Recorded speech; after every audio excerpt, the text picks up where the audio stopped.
Can you describe a little bit more about the India and Sri Lanka relations with context of the 51 billion total loan that Sri Lanka has to repay? That is more than its GDP, if I'm not wrong. That's exactly, because now the issue is the current government also, they don't have any plans to sustainable debt to go on a debt restructuring or anything else. As you mentioned, it collapsed the economy basically. Yes, because they don't have any enough foreign currency also.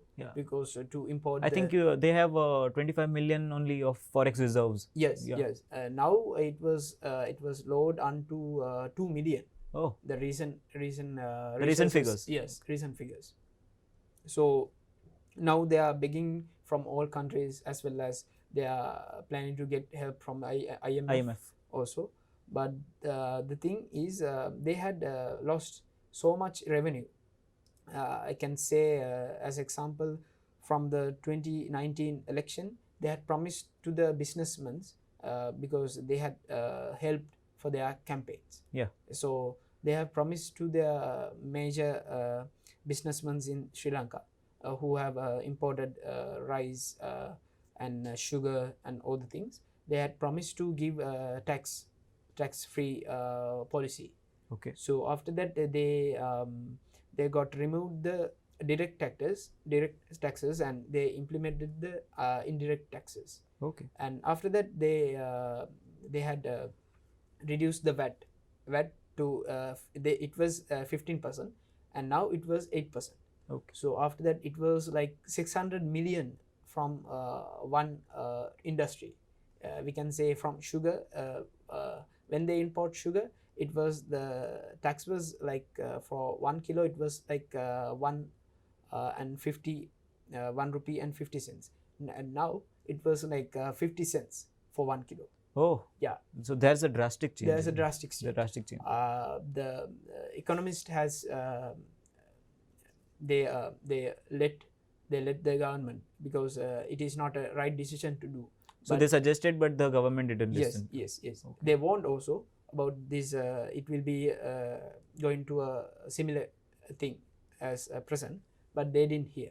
You mentioned a little thing about importing as well. Yes. So I hear that because they banned the import on urea, and they promoted organic farming more. Yes. That is why currently the crisis is much more exaggerated, because if Sri Lanka would have been sustainable agriculturally, and if it would have grains and all, then the situation wouldn't be much more worse as it is right now. Exactly, because that's one of the main reasons, because of the main reasons that got the crisis more deeply. From 2021, they have implemented the policy of organic farming. The whole country is forcefully they implemented to go to organic farming, from not using fertilizers anymore. Even urea, the basic need of the farmer, they didn't allow, and they didn't get the importers also to ban all the fertilizers from Sri Lanka. And that's the absurd for me, that's the absurd decision they have got, because from the past Sri Lanka, it was like always surplus from the agricultural crops, and as well as the foods. The produce grain was in surplus. As well as the spices also. Now they have a deficit. Now there's major a major deficit. Even for rice, I don't think for the next year it will be a major problem for us, country, to survive. How to survive for 3 months. So as you mentioned, a country which used to export rice is now trying to import rice. In 1950s, 1960s, 1970s also, they had imported rice for so many countries. Okay. Yes. And can you explain a little bit more about the relations of Sri Lanka with China, especially the loan repayment one? Because the total loan that Sri Lanka has taken, 10% of it belongs to China itself. That's right. And China is renowned to have been using this power over different countries, That's right. especially the Hambantota port. Yes. So when we talk about the relations with China, it was started in 1970 70s when the Sinemawu Bandaranaike was in power. Okay. She had so many good ethical relationships with China. There is a good impact also. They had helped us in many ways when we in the 30-year war, in the civil war, they had helped us also. But the thing is, after 2004, when the Rajapaksas came to power, they had got so many advantages from that. So they had got too many loans and debts, and they had got so many interest also from that. So after that, they couldn't pay it back because they didn't use it for the betterment of the country. They used for their own purposes, on their own good. So that's why I think that's a major problem in Sri Lanka right now. They can't sustain the debt much. And they cannot repay it now. Yes. Now the Chinese are going to come to Sri Lanka and invade. Also, they had got invaded some parts of Sri Lanka, like the Hambantota port. Yeah. And they got strategically, basically. Yes. They have got it for lease of 99 years. 99 years, as well as the port city. They have the China government has the own power on that certain area. So Sri Lankan government has no power on that. Even the parliament, even the executive president, they don't have any power to interfere for that area. Okay. Yes. None of the power. Not even security. No.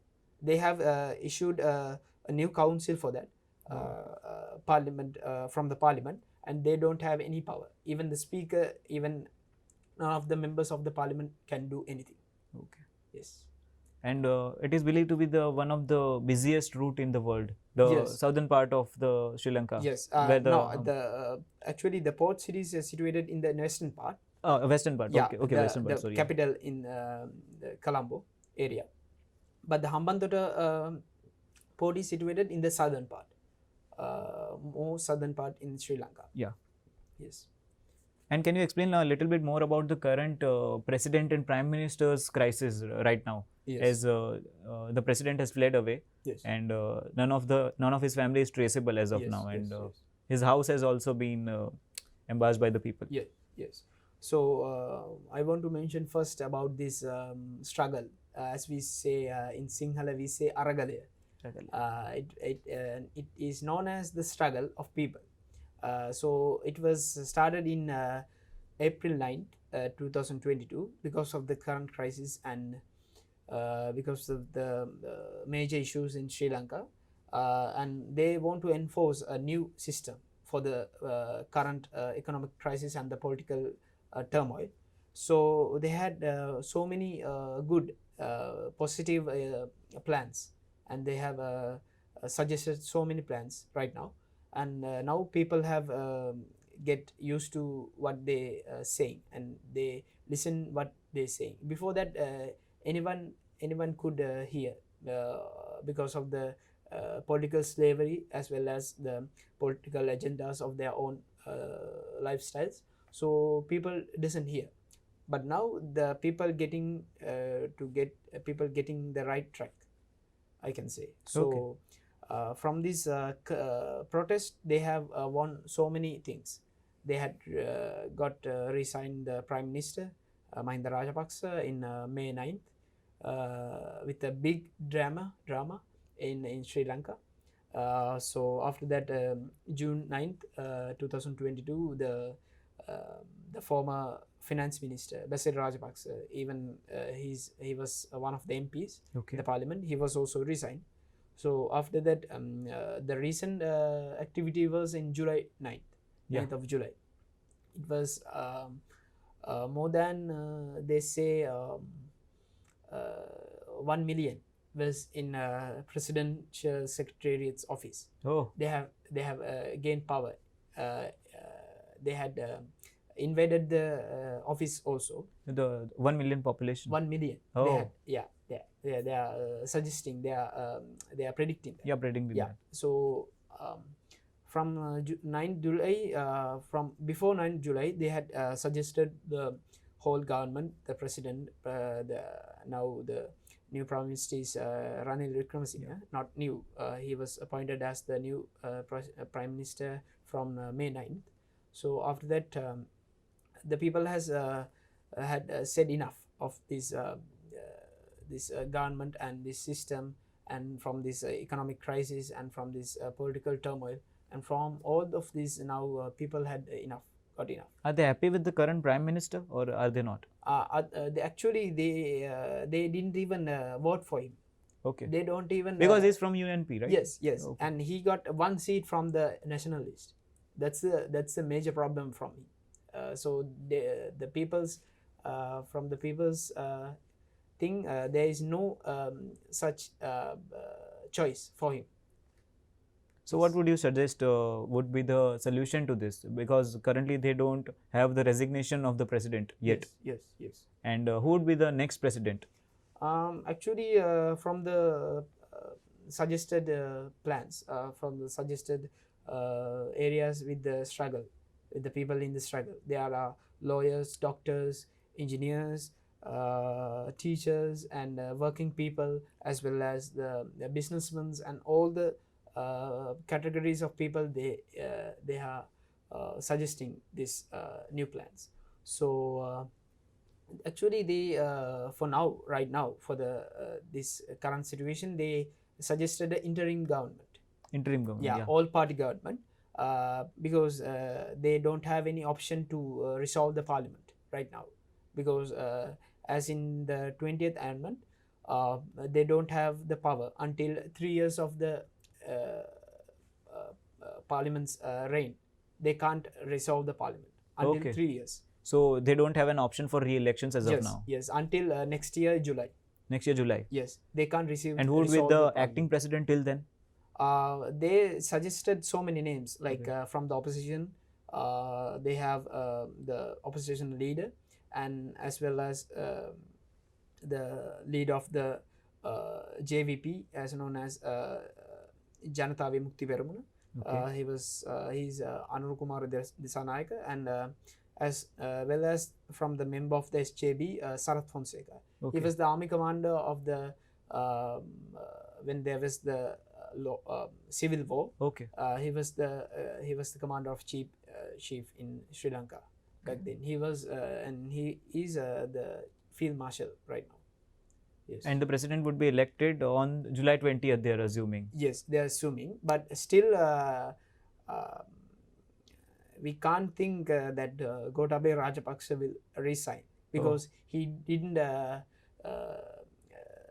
publish the resignation letter until today. Until now. So people will think, if he not resign, it is also part of a plan for him to make his way for his for continuing his reign. Continuing of reign. But now the speaker is telling that the acting president will be the prime minister, because the president is out of the country. Yes. So from the protest and from the people, they are suggesting the new acting president until the reign is over, until 2024.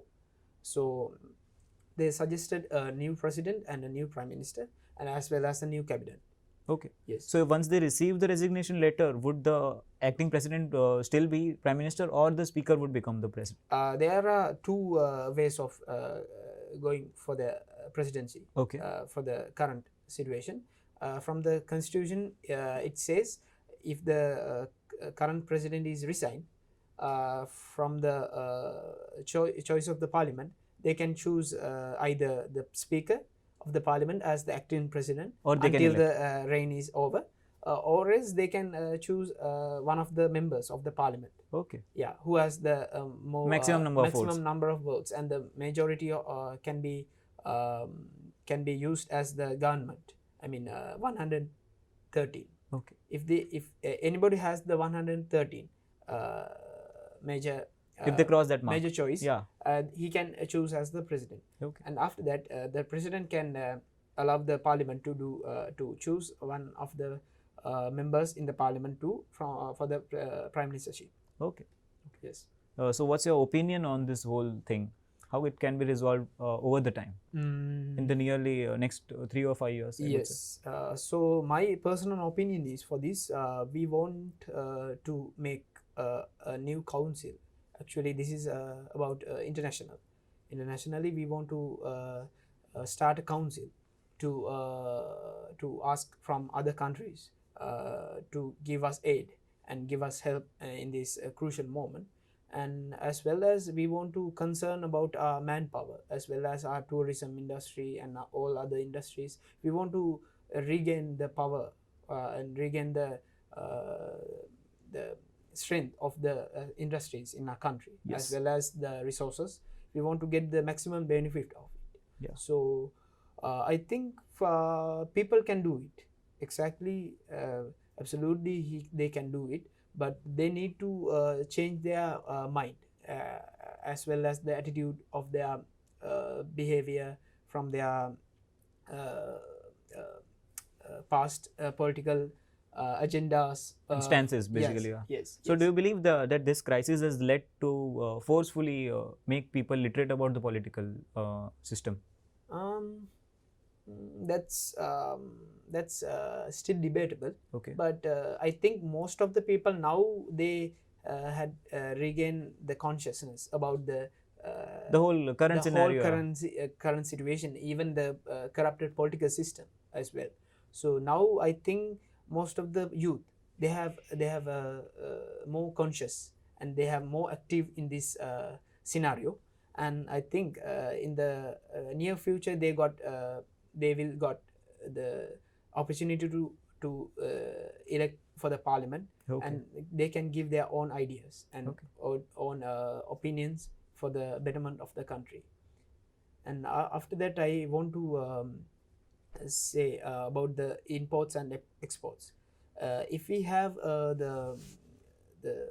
if we have the power to, if we have the strength to export our things, rather than giving our traditional agricultural crops such as tea, rubber, coconut.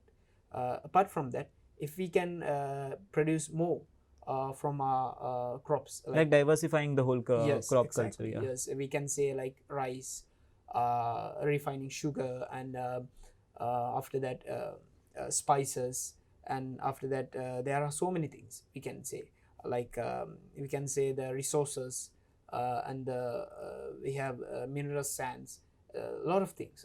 So if we manage to get the resources, get the maximum benefit of that resources, I will think this is not a big challenge for Sri Lankans, but it is still a major part of the Sri Lankan people, because they have suffered from a lot.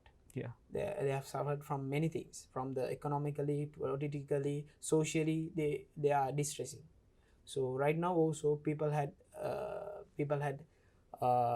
the idea of getting this getting the country from this hole, the big hole, from a better place. Okay. Yeah. So now the people are getting together. Before that, the people they didn't think about country all these things, as a one. Yeah. Now the people they are unifying because of this. Yes. They had got apart from the political ideas, from their social status, from their religion, from their nation, from their caste, or we can say from their generation. Okay. So now they are getting so much improved, I can say, and I can believe that our generation can change this. You have hope from this new generation, present crisis as well. Yes. Yeah. Thank you, Lakshanth, for briefing us about Sri Lanka and telling us many things that we were not aware about. Yes. Because we are only aware about the current crisis. We don't have the context of actually how things happen. That's right. So that is why I had many questions. Yeah. And we hope that Sri Lanka survives and it becomes greener again. Yes. And the last thing I want to mention, I forgot to mention, I'm sorry. Sure. I want to mention how India is managing with this crisis with our country. India is very helpful in these days. Actually, they gave a credit line also for the essential goods as well as the essential items, food items, and for the fertilizer too. Yes. Because last week the fertilizer ship came. One ship came to Sri Lanka from the help of India. So I am very grateful to India as well, and I am thanking. I am getting this opportunity to thank India, the government of India, to help in this crucial moment, and we will see to get the relations between Sri Lanka and India, because we have so many things. We have so many things to while talking about the connections between India and Sri Lanka. There are various similarities basically, yes, yeah. Yes. And regardless of the political differences, India has always been with Sri Lanka. Yes, exactly. From the King Ashoka, we can say we have, as you told earlier. Yes, we can say we have so much positive impacts from India, as well as there are so many controversies among the people about India. But now they tend to see from a positive point of view. mind. Yeah, yes, positive point of view. So I am very thankful for India for what they are doing presently to our country as well, and for the Prime Minister also. Yeah. Yes, I can say we can clearly see that the connection between Sri Lanka and India, it will be more. It will be more. It's like brotherhood, yeah. Yeah. It's more like a brotherhood. Basically. Yes. So yes. Yeah, okay. Thank you.